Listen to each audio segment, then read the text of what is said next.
7 बजे के मध्य समाचार में अपने के स्वागत है। हम वंदना शुरू करें अभी तक के प्रमुख समाचार से।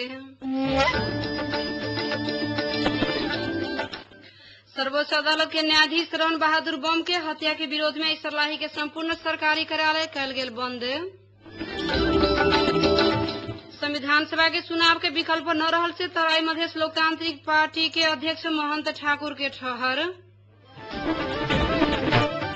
पार्टी एकता के लिए जेहन भी त्याग करब से माओवादी अध्यक्ष प्रचंड के प्रतिबद्धता।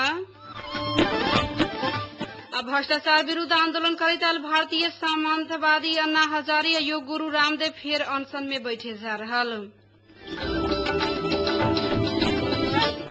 अब समाचार विस्तार से। सरलाही के फरहतवाई सशस्त्र प्रहरी नवलपुर मलंगमा सड़क के गैर से अवैध लागू पदार्थ सहित नेत्रगंज के एक युवक के पकड़ाव करे है। नाइट्रोवेट नाम के अवैध लागू पदार्थ के 40 चक्की सहित नेत्रगंज गाविस वार्ड नंबर 7 के 29 वर्षीय देवराज पांडे के प्रहरी काल सांझ पकड़ाव करे है। काल सांझ मलंगमा से बरहतवा के लिए आ रहल ना दुख 3537 नंबर के बस में जांच करे के क्रम में पांडे लागू औषध सहित पकड़ाव पड़ल से सशस्त्र प्रहरी जानकारी दिले रहे। पांडे के काल्हे रात हरिपुर स्थित इलाका प्रहरी कार्यालय में बुझाल गेल से सशस्त्र प्रहरी के उद्देश्य करैत सहयोगी राजीव शाह जानकारी दिले छथि।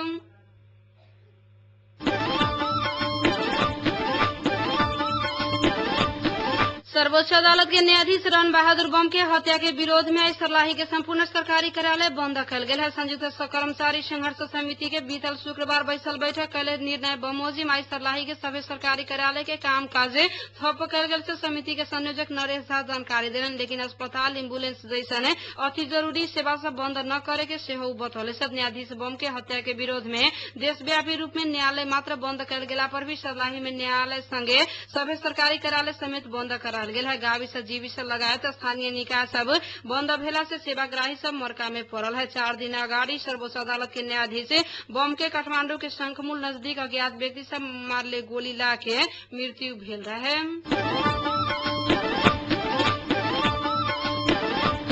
तराई मधेश लोकतांत्रिक पार्टी के अध्यक्ष महंत ठाकुर लोकतांत्रिक विधि अनुसार ही सरकार नया संविधान सभा के चुनाव के घोषणा कैला के कारण एके विकल्प न भेल सेहो बतौले छथि। रिपोर्टर्स क्लब फरसा आई सवेरे आयोजना कैले पत्रकार सम्मेलन में अपन धारणा रखैत अध्यक्ष ठाकुर नया संविधान सभा के चुनाव के घोषणा करके सरकार संवैधानिक रास्ता लेले सेहो दावी कैलन। उ बहुतो बात में दल से बीच संविधान लेखन के विषय में सहमति भेला पर भी अंतिम समय में आके एक कारण संविधान सभा ही भंग होए के अत्यंत दुख के बात भेल सेहो बतौले छथि। अध्यक्ष ठाकुर राज्य पुनर्संरचना के विषय बाहेक अन्य विषय में दल से बीच सहमति भे चुकल के अवस्था में नेपाली कांग्रेस और नेकपा एमाले के अडाना चाहना से संविधान सभा विघटन भेल सेहो आरोप लगौले। संगे संविधान जारी करे के लेल फेर दोसर चुनाव अपरिहार्य रहल से जिक्र कयलन। ओ सड़क संघर्ष करैत में वर्तमान सरकार राजीनामा न देवे के सेहो स्पष्ट कयले छथि।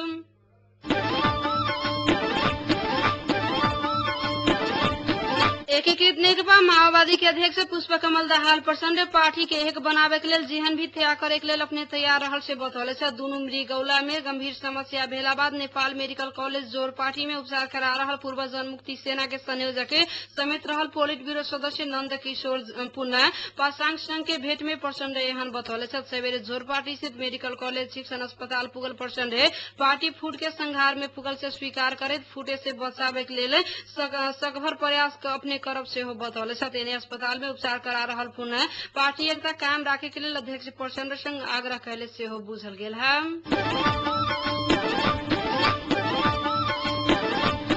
सरकार बागमती या विष्णु नदी कात में रहल सुकुम्बासी के तत्काल के लिए बालाजू औद्योगिक क्षेत्र में सारे के तैयारी कैले है। औद्योगिक क्षेत्र में रहल एवरेडी बैटरी कारखाना परिसर में सुकुम्बासी के सारे के तैयारी भे रहल से काठमांडू उपत्यका विकास प्राधिकरण स्रोत जनौले है।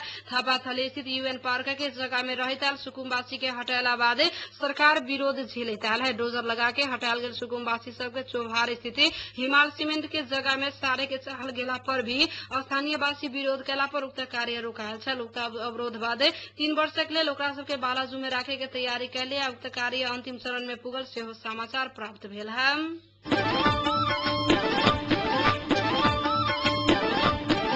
सूर्य भावर राष्ट्रिय एकता पार्टी नेपाल वरिष्ठ उपाध्यक्ष श्री प्रसाद तामाङ महासचिव भूमिराज निरौला के पार्टी हित विपरीत गतिविधि कैले से कहित साधारण सदस्य समेत न रहेके जगह निष्कासन कैले है। पार्टी के तरफ से अध्यक्ष हिमालय भक्त प्रधानांग, उपाध्यक्ष कृष्ण गोपाल श्रेष्ठ, महासचिव बद्री प्रसाद न्यौपानी या कोषाध्यक्ष हरित पोखरेललाई संयुक्त रूप में एगो विज्ञप्ति जारी करके उ सबके साधारण सदस्य समेत न रहेके जगह निष्कासन कैले से हो जानकारी दिलन। विज्ञप्ति में लम्हर समय से पार्टी भीतर सूर्य भावर आंदोलन से जनता राखले अपेक्षा विश्वास विपरीत पार्टी भीतर गुटबंदी कैला से पार्टी विधान के परिच्छेद 6 दफा 37 के उपदफा 1 बमोजिम साधारण सदस्य समेत न रहे के जगह निष्कासन कैल गेल से उल्लेख रहल है।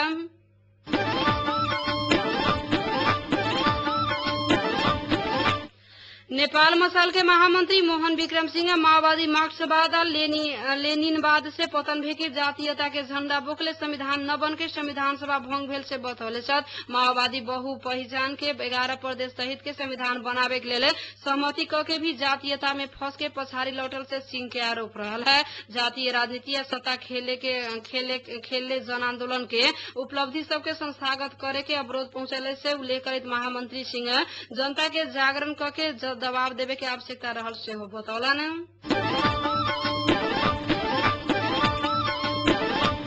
संविधान सभा के विघटन संगे पार्टी भीतर देखल गेल विवाद समाधान करे के लिए नेकपा एमाले केंद्रीय समिति के बैठक आई बैसल छल। कुछ देर अगाड़ी से पार्टी कार्यालय बल्खू में जारी बैठक में जनजातीय मधेसी नेता सबके असंतुष्टि समाधान करके पार्टी एकता कायम राखे के विषय में छलफल भेल छल। काल पोलिट ब्यूरो बैठक में भेल छलफल के आधार में महासचिव ईश्वर पोखरेल पेश कैले प्रतिवेदन के आधार में छलफल भेल से हो बुझल गेल है।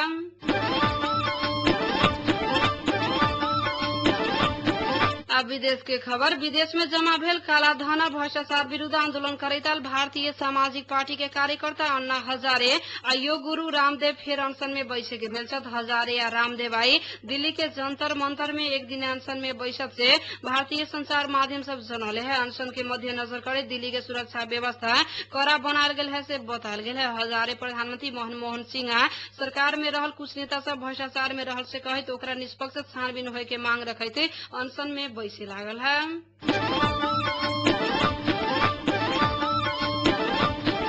इजिप्ट के अवदष्ट राष्ट्रपति होस्नी मुबारक के जन्म कैद के फैसला देला बाद उनका समर्थक सब वही कदम के विरोध करे आंदोलन फिर से शुरू कैले है। 2 हफ्ता के बाद स्वतंत्र राष्ट्रपति ये निर्वाचन के घोषणा कैल गेला पर भी हजारों की संख्या में प्रदर्शनकारी सब सड़क में उतरल से रोयटर्स जनले है।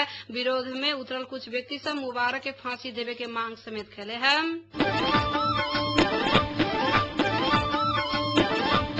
मध्य समाचार के अंत में प्रमुख समाचार एक बार फिर से।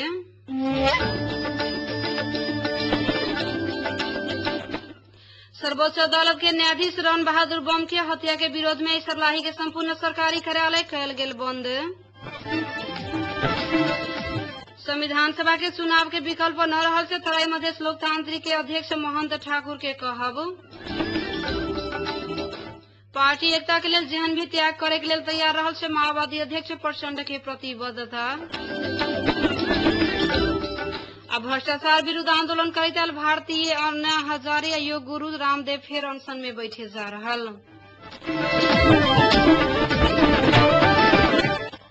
अही के संग 7 बजे के मध्य समाचार आइटम समाप्त हुई। हम वंदना दिया जाए कि आगे सुनते रहो रेडियो मधेश 89.3 मेगाहर्ट्ज। नमस्कार।